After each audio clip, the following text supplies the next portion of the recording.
Hello, Sally Bonani, and welcome back to my channel.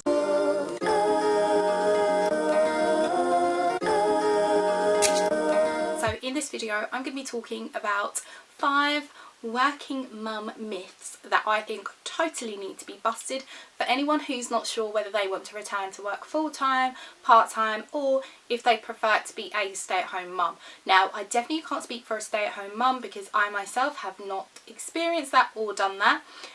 So I'm just going to go into the 5 reasons that I've heard people talk about and kind of use to try and discourage people from working. For those who are new to my channel, my name is Prim Moyo and I make videos on beauty, so makeup bits that I love, a little bit about my life, vlogs of experiences, as well as some parenting chat and advice videos. So if you're new to the channel, definitely stick around and have a little nose and look at what other content I've got, but also definitely make sure you click the subscribe button and let's be friends. So the first one is definitely the concept of there's too much to juggle.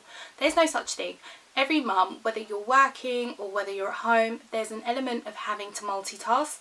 So I feel like as women, as people in general, we're built for that, and depending on how you like to manage yourself, you'll be able to just control that.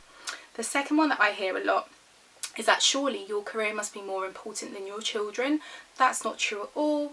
Obviously, we work to a certain point in our lives or try and have different things that we accomplish. Now, when your child comes into your life, that should really be an enhancement of everything that you're already doing.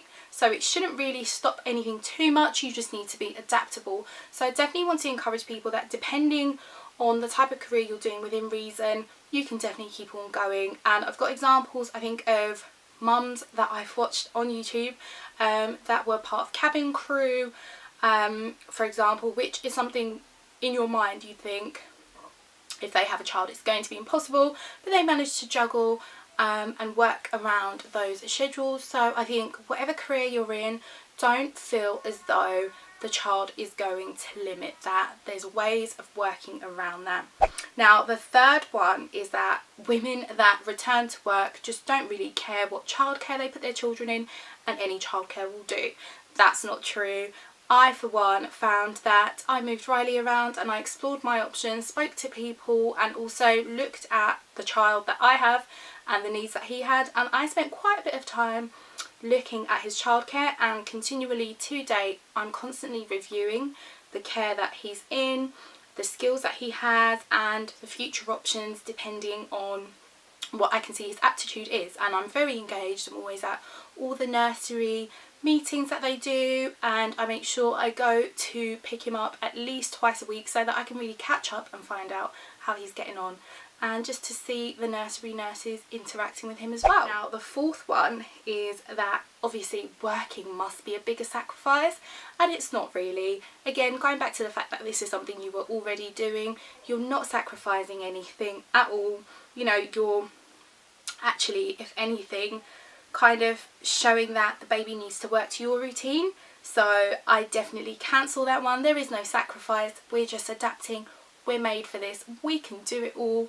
So can you. And number 5, which I constantly hear, is that you'll miss the special moments. I think regardless whether you're at home or you're working, there are certain things that children will do, and even if you're watching your child constantly, I feel like some of those milestone moments are happening, but it's still the same wow factor. So just because I didn't see him take the first step at nursery and I saw him do it at home, it's still a big wow factor moment for me. It's not lesser than the mum that probably saw it happen and the child was building up to the crawling. So I think for me, that whole concept of missing out on special moments is kind of a small factor. I mean, as children grow, you will have to make an effort to go to like the first live show, or go to the sports day, or go to the parents' evening, which is natural. But I think in essence, you can still see all the special moments. Overall, this was kind of just a sort of buster of all the things that I always hear people saying to other people that have young children to try and discourage them. I myself started in London. I've got a video down below about how I requested flexible working over time once I returned to work, and then I became local as well. But I'm still very much career focused, very much driven on my personal purpose as well as my purpose as a mother, as a wife, as a sister, as a friend, and all the different elements. But I really want to encourage people that aren't too sure what's better, working mum, stay at home mum. There is no competition, it's just about you.